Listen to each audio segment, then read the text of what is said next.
প্রাচীনকালে একজন রাজা ছিল, তার একজন মন্ত্রী ছিল। ওই মন্ত্রীর একটা স্বভাব ছিল, সে সবকিছু দিয়ে বলতো আল্লাহ যা করেন ভালোর জন্য করেন। একদিন রাজা চাকু দিয়ে ফল কাটতে গিয়ে হঠাৎ করেই তার আঙুল কেটে যায়।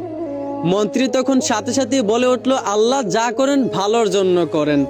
মন্ত্রীর মুখে এই কথা শুনে রাজা প্রচন্ড রাগ হয়ে বলতে লাগলো, তুই সবসময় এই কথা বলস ভালো কথা, এখন আমার আঙুল কেটে গেছে আর তুই বলতেছস আল্লাহ যা করেন ভালোর জন্য করেন।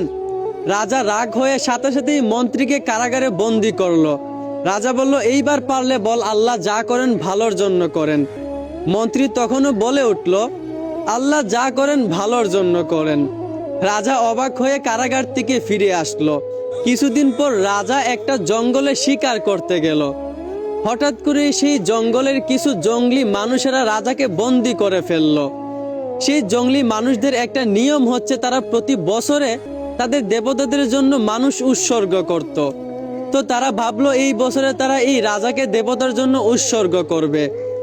তারা তাদের দেবতার জন্য এই রাজাকে উৎসর্গ করার জন্য যেই রাজাকে বলি দিতে যাবে, হঠাৎ করে একজন চিৎকার করে বলে উঠল, এই রাজাকে বলি দেওয়া যাবে না, দেখ রাজার একটা আঙুল কাটা। সবাই দেখলো আসলেই রাজার আঙুল কাটা।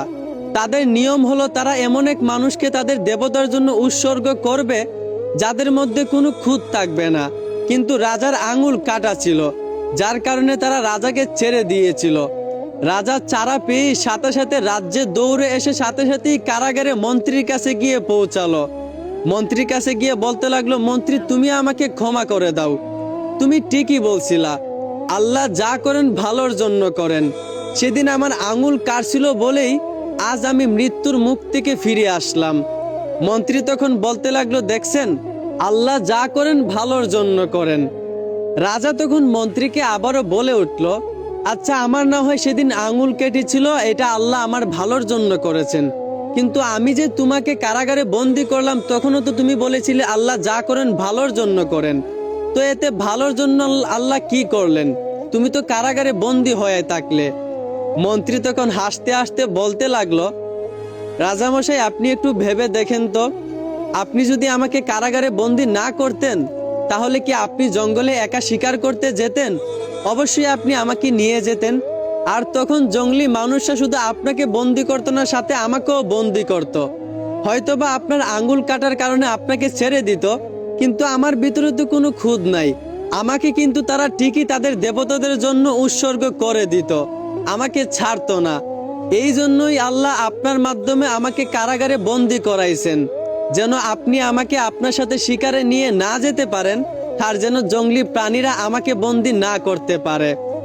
এই গল্প থেকে আমরা স্পষ্টভাবে একটা শিক্ষা পাই যে আল্লাহ যদি মানুষকে সুখে রাখেন এইটাও আল্লাহ ভালোর জন্যই রাখেন, আবার আল্লাহ যদি মানুষকে অভাব দেন, বিপদ দেন, এইটাও আল্লাহ ভালোর জন্যই করেন। আল্লাহ যা করেন ভালোর জন্য করেন। আশা করি আমি আপনাদেরকে এই গল্পের মাধ্যমে যেটা বুঝাইতে চাইছি আপনারা বুঝতে পারছেন। বুঝে থাকলে ধন্যবাদ।